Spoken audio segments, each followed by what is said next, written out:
రేపు పార్టీ నేతలతో వైఎస్ఆర్సీపీ అధినేత వైఎస్ జగన్ భేటీ. పార్టీ బలోపేతం, కూటమి ప్రభుత్వ వైఫల్యాలు, ఇతర అంశాలపై చర్చ.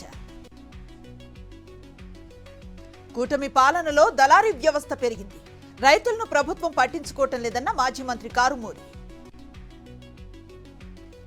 వైఎస్ జగన్ హయాంలోనే నిరుపేదలు ఆనందంగా ఉన్నారు. కూటమి ప్రభుత్వం కక్ష కట్టి కరెంటు ఛార్జీలు పెంచిందన్న జూపుడి ప్రభాకర్. 1,00,000 తప్పుడు కేసులు పెట్టినా ప్రజల పక్షాన్నే ఉంటా. ప్రజా కోర్టులో రేవంత్ కు శిక్ష పడాల్సిందేనంటూ హరీష్ రావు ట్వీట్. ఆంధ్రప్రదేశ్ లో అరాచక పాలన సాగుతోంది. సూపర్ 6 అమలు కావటం లేదని మాజీ ఎమ్మెల్యే జోగారావు ఆగ్రహం. అనంత వెంకట్రామిరెడ్డిపై జేసీ వ్యాఖ్యలు అభ్యంతరకరం. తాడిపత్రిలో విచ్చలవిడిగా మట్కా, పేకాట శిబిరాలు, వైఎస్ఆర్సీపీ నేతలపై దాడులు తీవ్రమయ్యాయన్న కేతిరెడ్డి పెద్దారెడ్డి.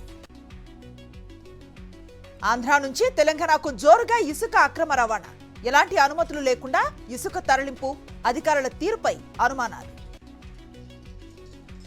హైదరాబాద్ కు తరలి వస్తున్న ఎంఎన్సీ కంపెనీలు.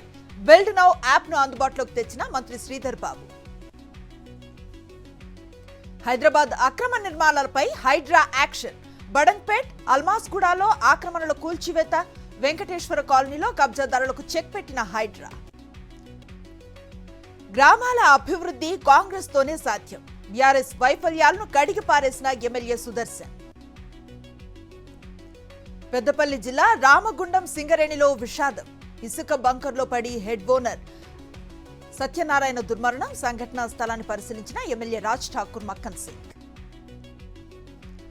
సంగారెడ్డి జిల్లా జోగిపేటలో ప్రజాపాలన విజయోత్సవాలు. మున్సిపల్ ఆధ్వర్యంలో భారీ ర్యాలీ నిర్వహించిన పార్టీ శ్రేణులు. రాజన్న సిరిసిల్ల జిల్లా కేంద్రంలో శబ్ద కాలుష్యానికి చెక్.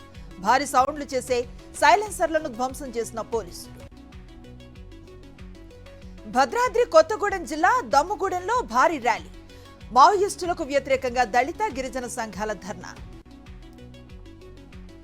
శ్రీ సత్యసాయి జిల్లా మడకసిరిలో వింత ఘటన. అయ్యప్ప స్వాములతో కలిసి బంతి భోజనం చేసిన వానరం.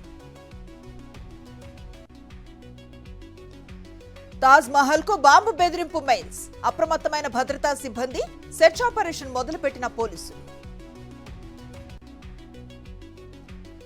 వక్ఫ్ బిల్లుల్లో ముస్లింలను ఎందుకు టార్గెట్ చేస్తున్నారు? కేంద్రంలో బీజేపీపై విరుచుకుపడ్డ బెంగాల్ సీఎం మమతా బెనర్జీ. బంగ్లాదేశ్ లో వరుస దాడులకు కారణం యూనస్ ప్రభుత్వమే. కీలక ఆరోపణలు చేసిన బంగ్లా మాజీ ప్రధాని షేక్ హసీనా. ఇజ్రాయెల్ పౌరులను హమాస్ విడుదల చేయాలి, లేదంటే తీవ్ర పరిణామాలుంటాయని ట్రంప్ హెచ్చరిక. సెన్సెక్స్ 597, నిఫ్టీ 181. లాభాల్లో ముగిసిన దేశీయ స్టాక్ మార్కెట్స్.